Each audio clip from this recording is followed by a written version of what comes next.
ilmoo hunda dhagaye dhugaa jirtu sitti hima.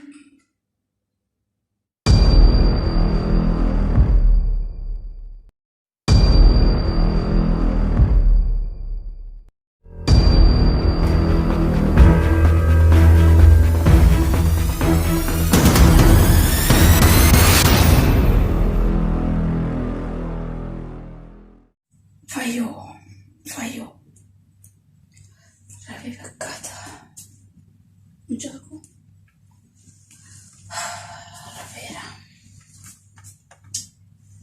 rafeera yaa mucaako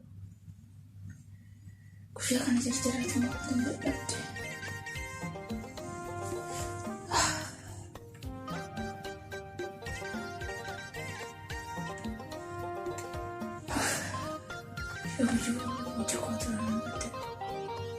Jokoto na deemtu gara masgadi keessa maali laata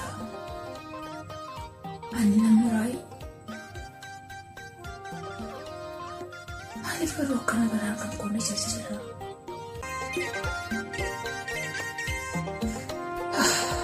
abbaan kee akarraatti illee deebisee na bu'u abjuudhaan ijoollee koo adaraa jira yeroo hundaa kanaaf anis keessa fakkiisa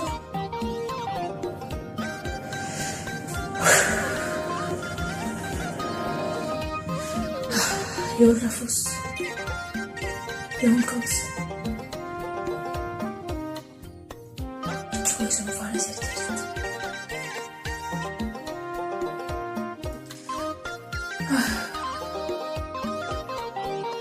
Sirni nyaataas waan nurraa hafe natti fakkaata. Har'as akkuma inni dhangala'uu hin dhaabbanne. Anaanis kanatu garaa kuma na raasa. Garaa kottu ni ciise dhabe.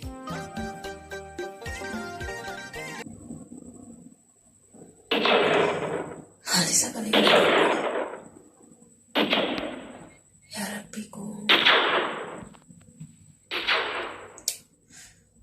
Barakana silana maaltu jira?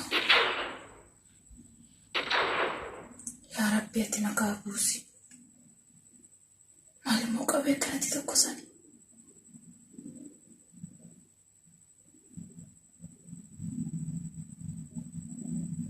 Yaa Rabbi mucaa koo bakkuma dafteeftu dhaabbatte.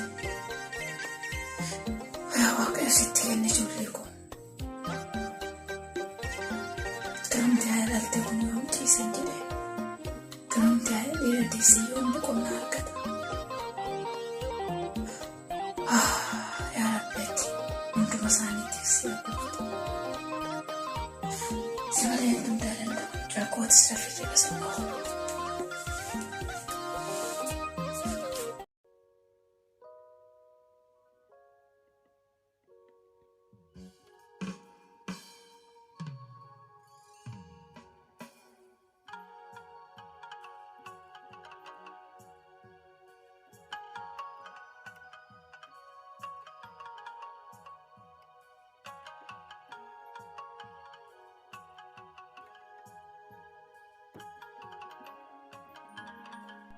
Ani akan bulti nagaa keetii yoomittuu kaate nagaadhaa miti?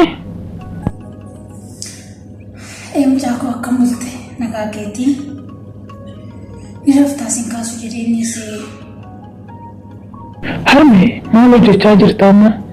Silaa kaalsii hodhaa kun hin jenne. Kaalsii keetis hodhaa jira. Kaalsii hodhachi ta'e gati maadhaa godhaa hodhatanii maalatti hin gootaan hin godhadhu? Yaa mucaa koo baraaf furguggee gadi jedhanii jira darbu jechaan nageenye. Kanumaa jedhee tanan. Hiyyeessi immoo gaafa bitateerraa gaafa suphata gammadee jechaan nageenye. Harmee maaliif garuu? Baraaf furguggee kana haga yoomisitti gadi jedhanitu hin jala darbu? Haga yoomisitti gadi jenna. Gaafi jabaadhaan isaa haga yoomisitti akka gadi jennu baruu hin beeku. Harme. ulfaataadha. Dudduuba kee akka wanti jabaabee jiru nan beeka. Garuu ati natti hin himtu. Garuu icciitiin isa guddaa sani osoo hin baree nan barbaada. Maaliif hin dadhabsita garuu? Dubbii kan kee maalaan jimsi jalaati. Mee maalaan cabsi jalaati beeka. Ani harka nama dargaggeessa ta'e harmee siif kaleera. Ati amma guddatteesta. Ani guyyaa irraa kan nan yaadadha. Akka guyyaa abbaan itti du'e ta'e. Akkasii miti? Iyyan. Har'a yaadannoo abbaa keetii waggaa 19 isaatti. Jajjabaachuu qabda harmee ta'u.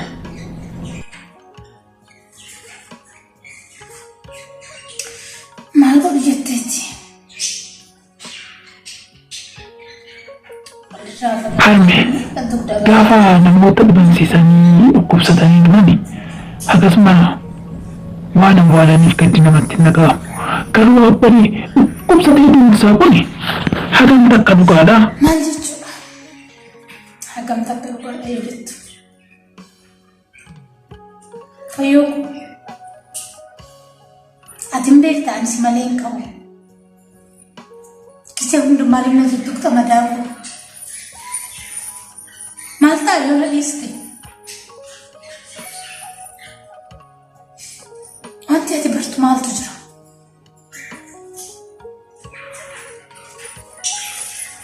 Ni dhukkubsate. Harmee osoo dhukkubsatee du'e akkanatti sin godhu ture. Garuu dhugaa jirtu namoota badeedhaan baruurra sirraa baruu wayya. Ni caalliftee harmee. Fayyoo. Ani godaanni san qaba. Garuu yoo sitti mee natti mufattu. Dhugaa jirtu yoo natti himte sitti mufadhu. Ati amma dargaggeessa. Siifis garaan konkolaataa.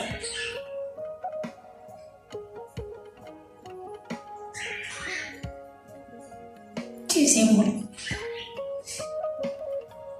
Yoo tijibaaf kutaa kee galtuu yoo sinaman garaan kan baay'ee nama. Faayisaa kun na dhaggeeffadhu.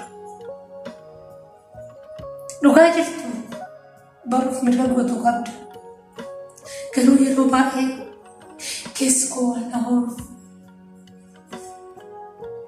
Dhugaa jirtu baasistiin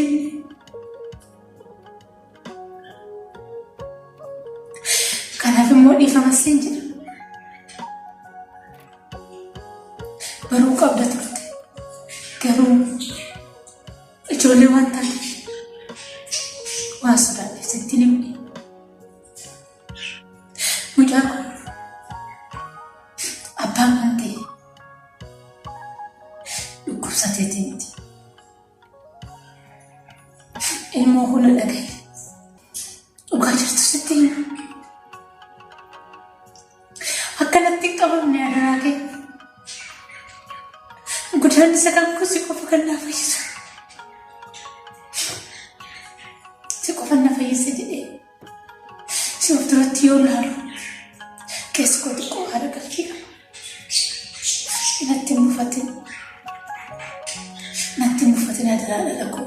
Harmee dhaggeeffachaan jira. Daafiitiin natti himi. Maal ta'e duree abbaan koo?